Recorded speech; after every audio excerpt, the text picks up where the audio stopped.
Trups. Oke, jadi selamat malam Sobat Ngaco. Hari ini aku sama temanku. Sabar. Brengsek. Ulang. Sengaja kan lo? Enggak anjing. Oke, selamat malam Sobat Ngaco. Hari ini aku bawa teman baru, tamu kita di Ngaco Trups. Hari ini kita mau bahas apa sih? Tentang COVID-19. Iya. agak open gitu. Pertama-tama, Sil coba kenalin diri dulu deh. Oke. Hai semuanya, nama gue Sylvia Tiara Tantianti. Gue jurusan hubungan internasional satu kampus sama dia. Dan gue domisilinya di Tangerang. Ya, jadi kebetulan juga kan aku juga sama Edwin sama-sama di Karawaci. Jadi kita ngumpul, tapi tenang aja, kita nggak melanggar PSBB karena lokasi kita benar-benar dekat banget ya. Iya, Sil. benar. Nah, jadi itu sebenarnya kenapa alasan aku ngajak Sisil adalah alasan utamanya karena Sisil ini kan Muslim. Nah, jadi Sisil akan merayakan Lebaran nanti tanggal 24 kan. Nah, sebenarnya tuh aku pengen nih bikin konten ini sendiri Sil. Cuma tuh aku ngerasa kalau aku ngejudge, ngobrol, ngomong gitu, tapi kalau aku bukan Muslim dan aku nggak merasakan Lebaran kan, aku takutnya pendapatnya jadi bias gitu. Makanya aku ajak Sisil di sini buat ngobrolin ini gitu. Nah, pertama paling aku nanya ini aja Sil. Jadi lu kesibukan di rumah selama COVID ini gimana?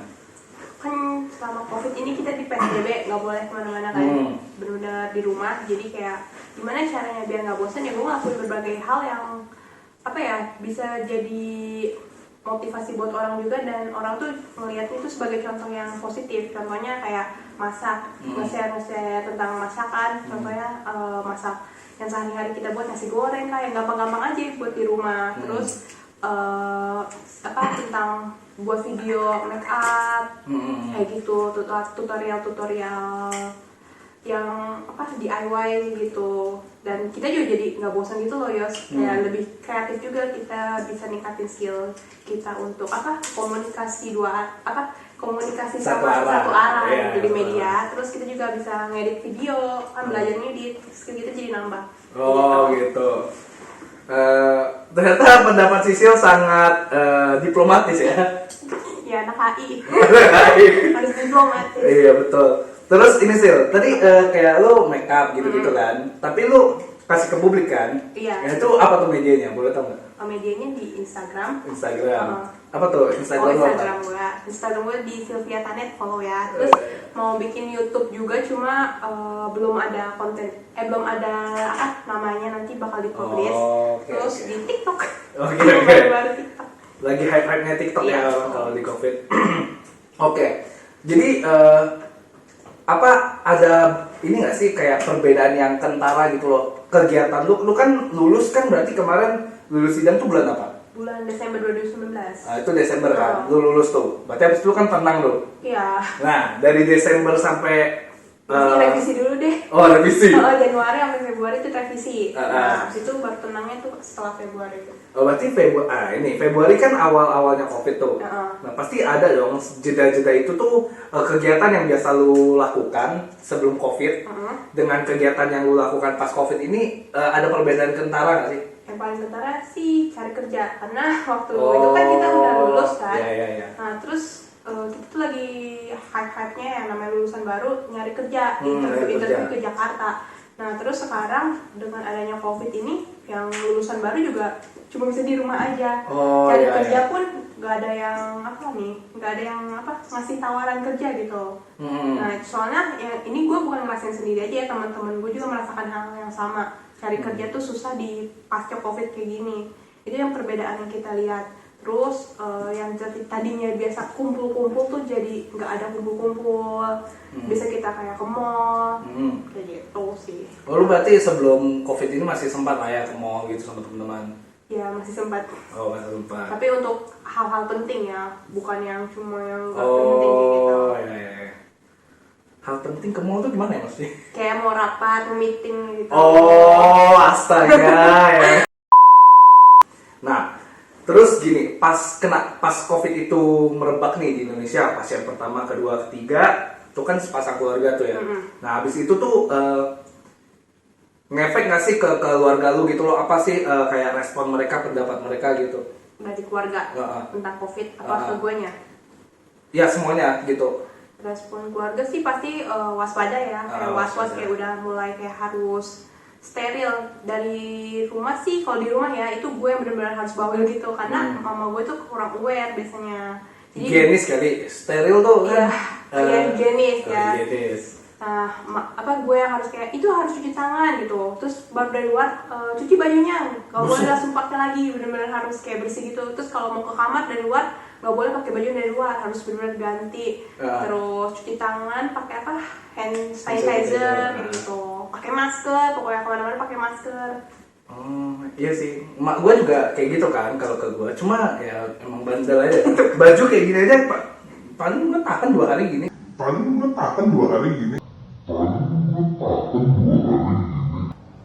FUCK fucek. Tuh kan nggak boleh kan, harus dicuci langsung atau nggak dijemur 2 jam gitu loh di sinar matahari. Oh jadi biasa lu jemur dulu lalu langsung pakai lagi? Enggak lah, gue langsung cuci karena nggak mau gue pakai baju yang sama lagi gitu. Oh gitu. Kotor, banyak astaga. gitu. Oke, jadi gini nih Sil, masuk ke inti pembicaraan kita. Lu lihat gak sih kayak fenomena-fenomena yang ada sekarang kan? Oke lah, setelah sebulan 2 bulan kita tuh ngerasain COVID lah ya, ngerasain pandemi ini gitu kan. Banyak banget efek sampingnya, PHK di mana-mana, orang nggak dapat pekerjaan, orang-orang yang kerja di daerah pun akhirnya nggak bisa balik, nggak bisa mudik gitu, gara-gara peraturan PSBB ini. Tapi itu gimana ya?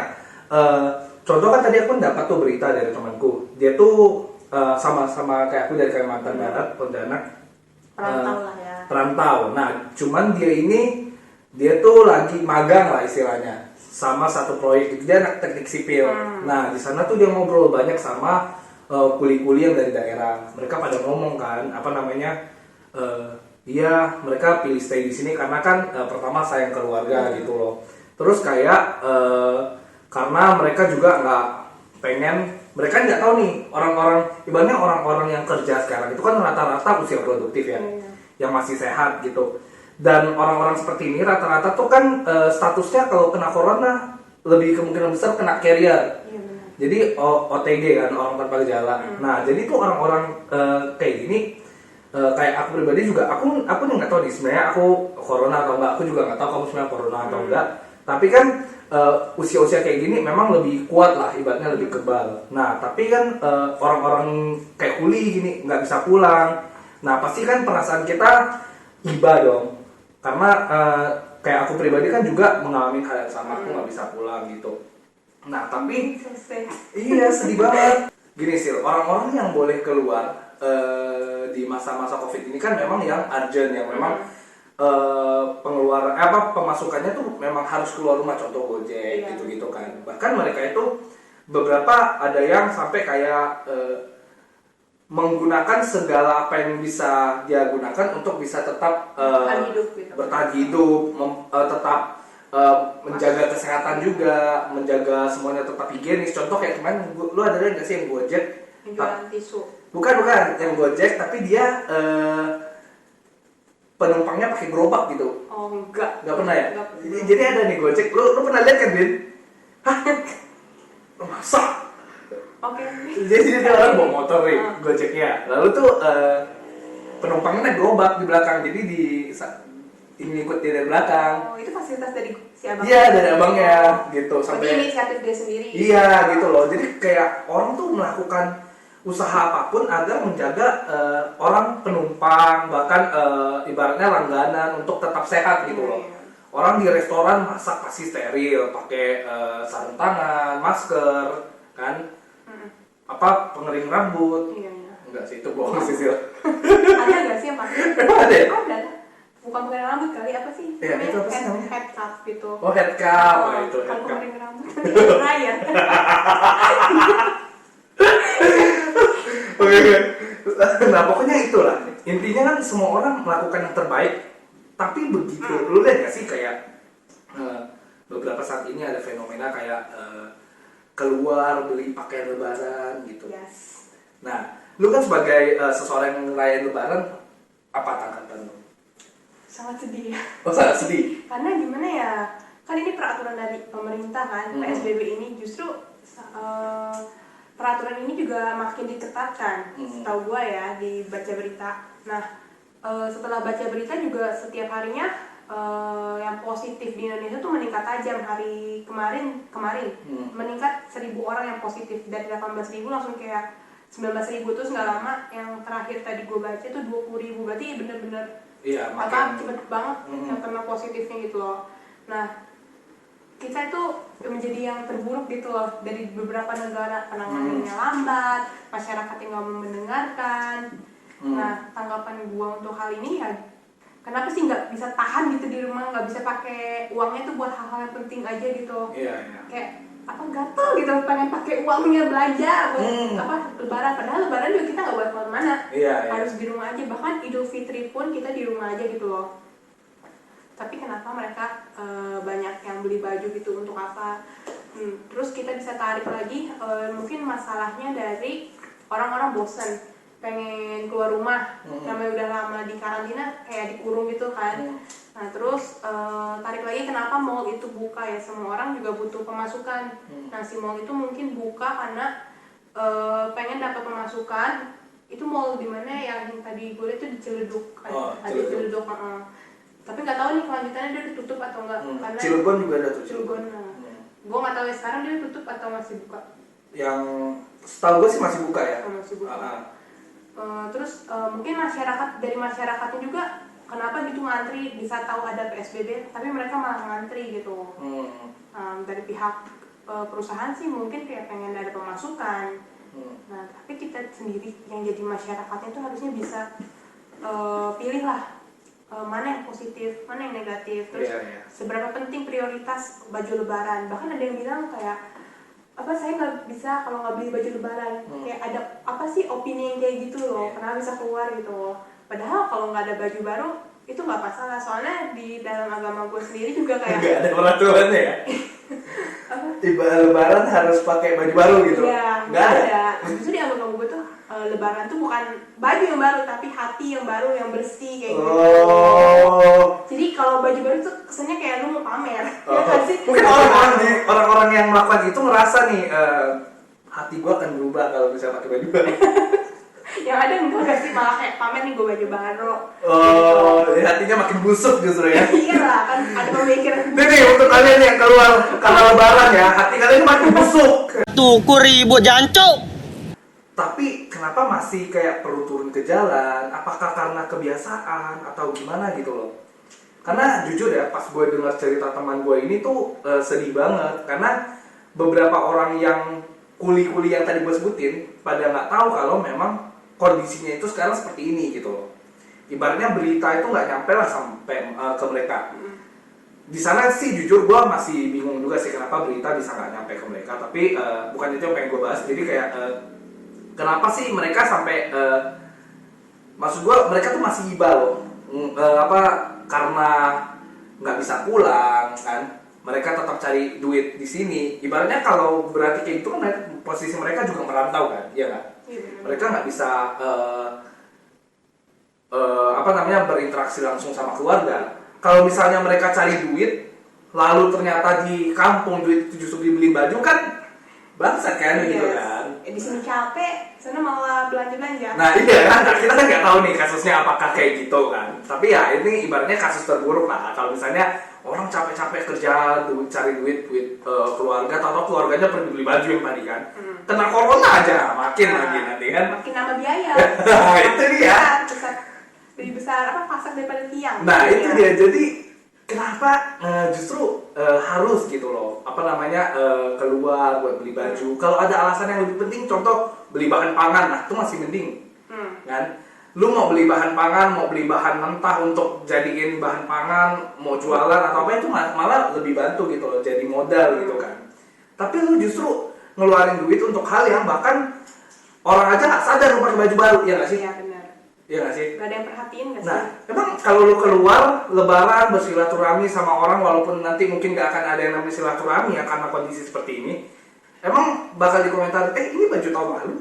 Dia kagak ingat, dia masih banyak hal-hal penting yang ada di otak dia yang lebih penting gitu loh dari mengingat baju lu dari tahun lalu. Iya nggak sih? Benar. Lu pernah nggak kayak gitu di komen, ini baju tahun lalu ya sih? Enggak pernah sih. Nggak pernah kan? Yang di komen tuh sih mana angpaunya? Ada aku juga ya? Ada lebaran kayak THR. Oh. Biasanya orang tua ke anak kecil ngasih kayak goceng 10.000, terus 20.000, uang kecil lah buat anak kecil. Itu pakai apa? Amplop? Amplop. Oh, amplop. Warna hijau atau warna hijau kan? Iya, enggak iya, langsung iya. aja kasih pakai langsung duitnya gitu. Oh, soalnya angpau itu angpau arti merah. Angpau. Apa ya? THR berarti. Oh, THR. Hijau ya, hijau. Hijau. Oke, jadi ya begitu sih ya kayak pendapat kita soal fenomena yang ada sekarang. Nah, ini gue mau kasih lu lihat beberapa berita. Jadi nah ini nih Sil, yang berita yang pengen gue kasih lu lihat ya. Jadi ini berita dari Kabar Banten nih, dekat kita berarti kan. Gue bacain aja ya. Sepekan jelang lebaran, kerumunan tak terkendali di tengah pandemi COVID-19. Ya. Ini berita tanggal 18 Mei 2020. Penulisnya dari Kabar Banten. Nah, jadi sepekan jelang Hari Raya Idul Fitri, keramaian di beberapa daerah di Banten mulai selain para pedagang yang mencari peruntungan jelang lebaran, warga Temparwa membadati pusat perdagangan. Nah ini nih yang gue bilang mau di Cilegon, apa namanya, Matahari Department Store. Hari Minggu nih. Maksimalnya katanya 250 orang. Itu dalam logika gue juga nggak masuk tuh, 250 orang masih berani dia take care gitu loh, 250 orang. Gue sebenarnya banyak yang bilang gini sih, apa namanya, PSBB ini peraturannya sangat gimana ya? Bahasanya tuh sangat lentur, sangat elastis gitu loh. Jadi kayak susah untuk ditangkap, susah untuk dihukum, kayak nggak tegas gitu loh. Ya, memang apa ya, di berbagai daerah tuh apa peraturan ini tuh beda-beda. Ketegasannya terus mulai dari apa warganya sendiri juga kan biasanya di setiap desa, kampung atau daerah gitu perumahan bakal ada yang satpam atau enggak ketua RT atau RW-nya gitu loh yang menerapkan kayak nggak boleh masuk warga atau nggak boleh keluar warga atau